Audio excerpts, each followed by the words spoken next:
Good morning friends. আজকে সকালবেলা উঠে হাত মুখ ধুয়ে বারান্দায় এসেছি, দেখলাম যে একটা কাঠবেড়ালি বসেছে আমাদের একদম আম গাছের নিচে যে পাঁচিলটা সেটায়। আমাদের আম গাছটায় প্রচুর এরকম কাঠবেড়ালি থাকে, শুকে ঘরকন্না করে। এদেরকে সাধারণত সকালবেলা আর বিকেলবেলার দিকে দেখতে পাওয়া যায়, দুপুরবেলা বেশ ভালো রোদ, সেজন্য খুব একটা বেরোয় না। আজকে অত সে একটা নতুন জিনিস বানিয়েছে, সেটা হচ্ছে বাড়িতে তরমুজ ছিল, সেটা হাফ এমনি কেটে খাওয়া হয়েছে আর বাকি হাফটা দিয়ে এরকম একটা জুস বানিয়েছে, যেটার মধ্যে পুদিনা তারপরে আইস এগুলো দিয়ে একটা মোহিতো টাইপের বানিয়েছে, বেশ ভালোই লাগছে খেতে। আমাদের পাশের বাড়িতে গেছিলো হচ্ছে পুরীতে ঘুরতে, তারা অতসির জন্যই সুন্দর ফ্যান্সি একটা টুপি নিয়ে এসছে, যেটা শোকেসে রাখা আছে।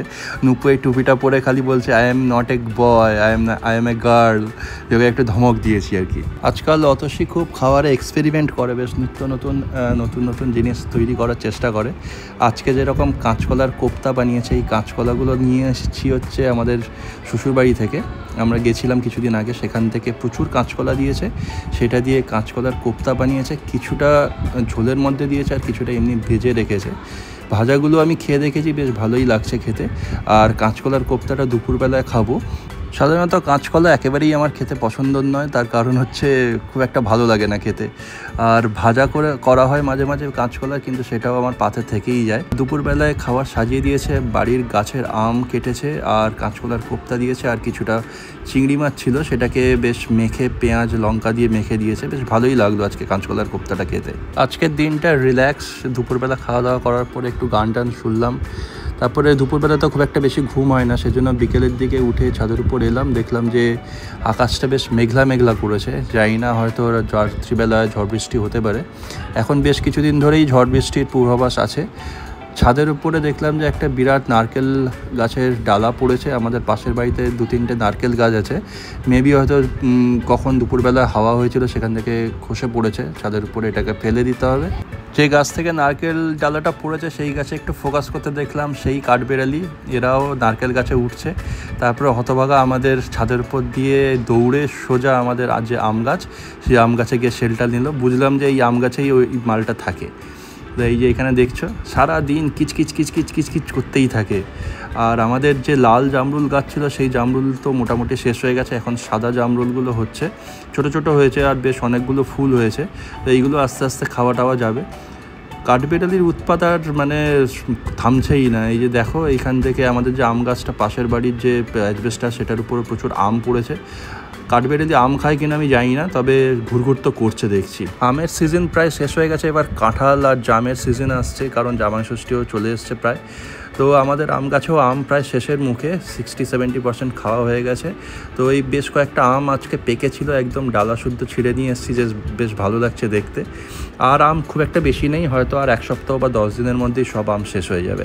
অনেকটাই আম খাওয়া হয়েছে এবছর, প্রচুর আম ফলন হয়েছে, অন্যান্য বাড়িতেও প্রচুর ফলন হয়েছে, আমাদের গাছটাতেও বেশ ভালোই আম হয়েছে এবছরে। সন্ধ্যের দিকে অতসী বেশ কিছু স্ন্যাক্স বানিয়েছে, ডিমের চপ বানিয়েছে আর বেগুনি বানিয়েছে। এই বেগুনগুলো হচ্ছে শ্বশুরবাড়ি থেকে আনা বেগুন, বেশ সুন্দর কচি বেগুন, সেটা দিয়ে বেগুনি বানিয়েছে। আর একটা শেজওয়ান সস ছিল, সেইটা দিয়ে বেগুনি আর ডিমের পকোড়া খাওয়া হচ্ছে। নুপু একটা বেগুনি খেয়ে ওয়াও ইয়ামি বলে মাকে খুব দরাত সার্টিফিকেট দিয়ে দিয়েছে। কোথায় যাবে? হাইল্যান্ড পার্কে। কার সাথে যাবে? তোমার সাথে। পাপার সাথে নাকি? কি করবে ওখানে? ফান করব, চিকেন পপকর্ন খাবো, জামা কিনবো। জামা কিনবে, চিকেন পপকর্ন খাবে? আর পাপা কি করবে? পাপা খাবে, তুমিও খাবে। আর গরমে এরকম করতে হবে না, চলো রেডি হয়ে গেছো তো?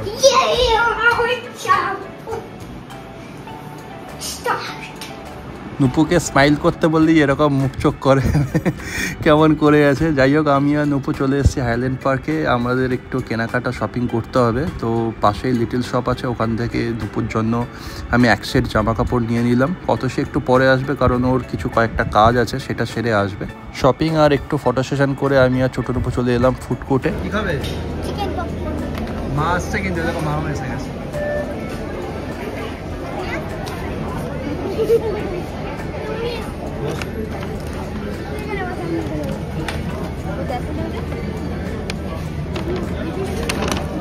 যে কোনো শপিং মলে এলে ছোটো নুপুর আবদার থাকে হচ্ছে চিকেন পপকর্ন আর ফ্রেঞ্চ ফ্রাইজ খাওয়ার। ফ্রেঞ্চ ফ্রাইজটাও অতটা পছন্দ করে না, তবে চিকেন পপকর্নটার জন্য পাগল।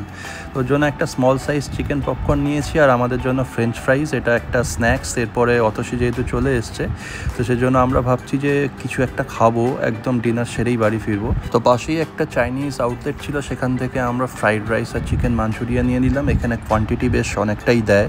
এর আগে আমরা না বুঝতে পেরে বেশ বেশি কোয়ান্টিটি নিয়ে নিয়েছি, তারপর আবার প্যাক করে বাড়ি নিয়ে যেতে হয়েছে। এই চাইনিজ আউটলেটের খাবারগুলো একটু হালকা, একটু সফট ধরনের, অতটা বেশি তেল মশলা থাকে না। যাই হোক, খাবার দাওয়া কমপ্লিট করার পরে আমরা বেরোচ্ছি। এখন মোটামুটি 8:30 9টা বাজে, বাড়ি যেতে আরও আধ ঘন্টা টাইম লাগবে। তো বাড়ি ফিরে আর সেরকম কোনো কাজকর্ম নেই, খাওয়া দাওয়া করে ঘুম। তো আমরা ওয়েট করছি আমাদের গাড়ি আসার জন্য। 8টা বেজে গেছে। শপিং মল থেকেও সবাই যারা কাজ করে তারা সব বাড়ি ফিরছে, শাটার ডাউন করে দিচ্ছে। বাড়ি ফিরে হাত মুখ ধুয়ে ফ্রেশ হয়ে একটু ব্যালকনিতে এলাম, দেখলাম যে বিকেলবেলা যে ধারণাটা করছিলাম সেটাই সত্যি হচ্ছে। তার কারণ আকাশ পুরো একদম অন্ধকার হয়ে গেছে, বিদ্যুৎ চমকাচ্ছে, আর পুরো ঝড় বৃষ্টি হয়তো আর একটুর মধ্যে শুরু হয়ে যাবে। তো আমরা মোটামুটি চার্জারগুলো একটু রেডি করে রাখি, তার কারণ ঝড় বৃষ্টি হলে তো কারেন্ট চলে যায় এখানে। আর ছোটো নুপু খুব ভয় পায় আর কি অন্ধকারে। আর যেহেতু বিদ্যুৎ চমকাচ্ছে, বাজ পড়ছে, ছোটো নুপু একটু সিঁটিয়ে থাকে আর কি।